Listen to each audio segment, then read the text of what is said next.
Hello, Year 8. Right, what we're going to do today, so we're going to look at sound detectors. So this is going to involve a bit of revision of electromagnets from Year 7. Tricky topic in Year 7 is electromagnets. So we're just going to go back over that. Then how they're using speakers. Remember, speakers generate sound. We can talk a little bit about sound waves there. Then we're going to look at a sound detector called a microphone to say how that works with sound waves. And then we're going to relate all that to hearing as well, like we did in the last lesson. So this is an electric bell. It's a type of bell that we have in school. It doesn't just go ding, it goes ding, ling, ling, ling, ling, ling, ling, ling, ling, for as long as the person presses the button.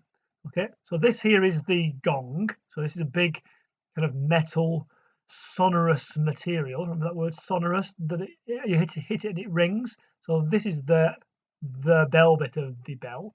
This is the hammer. It's also made of metal. This is a metal armature, and this here that's got little lines on it is a spring. Okay, this is all metal and it conducts. This is metal. This is metal. This is metal. This is an adjustable screw, but it's all made of metal. All this is wiring. Okay, goes to a power supply. This one's got a cell power supply.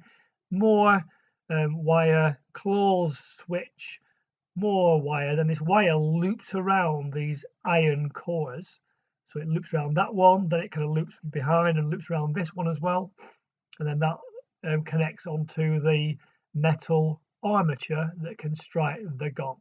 And when this switch is closed, it's going to mean that the current flows through the wires, and therefore these metal cores become an electromagnet, and they're going to attract this metal here, and therefore that happens. Dong. As soon as it does that, it breaks the contact. Can you see here that it's no longer in contact with this, and therefore the current stops because I've got a broken circuit. There's no way if you follow it round, you know, from here all the way through here, all the way through the switch, all the way through the cell, back to here. Oh no, it's a broken circuit. That turns the electromagnets off. Therefore, the magnetism goes, and therefore it goes back to where it was. That forms a contact, which makes the magnets turn on, which means it bangs again, and so on and so and so on and so on. I'm flicking between two slides here. Oops, it's hard to do. Oh, I could do it again. There we go. Do it with two hands, and they'll keep going for however long that switch stays closed. As soon as we open this switch down here, then it'll stop, and that's what happens in school. Apart from there's a button that you can press like a doorbell, and that will sound all the bells in school. Okay. This adjustable screw thing here just means that you can move it closer or further away, and therefore you can adjust the loudness of the bell.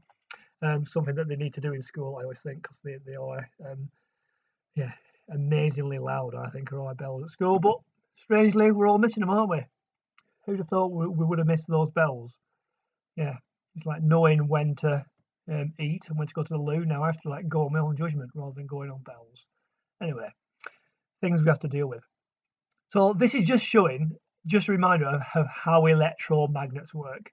The more coils you have, the stronger the magnet, the greater the current as well, the stronger the magnet. Okay, so that's just a revision of bells, and they generate sound. So sound waves will come off the bell, basically vibrating the air molecules, and that gets passed on as a wave until it reaches our ear. Right, so this is a speaker, quite similar, okay, because here, there's permanent magnets, and then there's a north magnet here as well, but there's a coil, okay, a coil that's linked to an electricity supply. And as soon as current flows through here, it's going to magnetize this coil, and that coil is going to get like a north and south, and therefore it's going to move because it's going to be repelled. The north bit of the electromagnet is going to be repelled by the permanent north magnet. Okay, so as that gets repelled, this paper cone here, I'm kind of moving my pointer over, that gets pushed up, and that pushes out a bit of air. Yeah.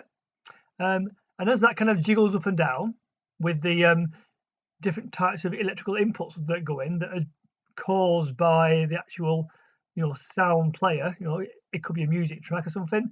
This moves up and down, it generates sound waves, and therefore that's what we perceive as sound. Okay, just this air movement. Okay. And that kind of makes sense because we know about electromagnets and coils, and we know that like poles repel, and therefore you can just put in an electricity supply and there'll be ons and offs and highs and lows, and therefore that will cause this to move to generate the kind of sound that we're trying to generate. Okay, so yeah, this is a sound producer, and all we have to do to make a microphone is basically reverse it. Yeah, because if I move this cone up and down, that'll move the coil across a magnet. If you move a coil across a magnet, that generates electricity. That's how we generate electricity, is moving a coil around a magnet, or move a magnet around a coil. And therefore that will generate an electrical current that can go to a machine that deciphers it, and therefore will play that, go to another speaker, be amplified, and then be heard as sound. So yeah, this is a microphone. So this time we've got sound waves coming in. I'm just going to make this slightly bigger. I don't know why I've made it so small. Let's go back to that. There we go. That's better. So here are sound waves coming in. Here there's called a diaphragm. We have a diaphragm for breathing, and it just means that a thin sheet does diaphragm. So the sound waves hit the diaphragm, causing it to vibrate. That moves the coil across a magnet that generates current, and therefore that's our audio signal that goes to, that will then go to some kind of amplifier. If it's just the ones in my again, some have like a built-in one into the microphone, but often you'll have a big amplifier. You see them in school where there's the computer, and then above or below the computer there's an amplifier that takes the sound input, and just amplifies it, makes it louder, and therefore the whole class can hear it if it's a powerful amplifier. Okay, so this is a microphone, and our ears work kind of similar. Hopefully you've watched the first video, and therefore this is a recap. So this is the pinna. So this is the pinna's earlobe. Okay, this is the ear canal that's full of hairs and wax. This is our diaphragm, called an eardrum. So it's a thin sheet of cells. Hence, you can get a perforated or hole in an eardrum, which is nasty. Hopefully you don't get one of them, which you can perforate your eardrum due to loud noise, or it can be an infection, or it can be an actual, if you mainly infections that are the main cause of having a perforated eardrum.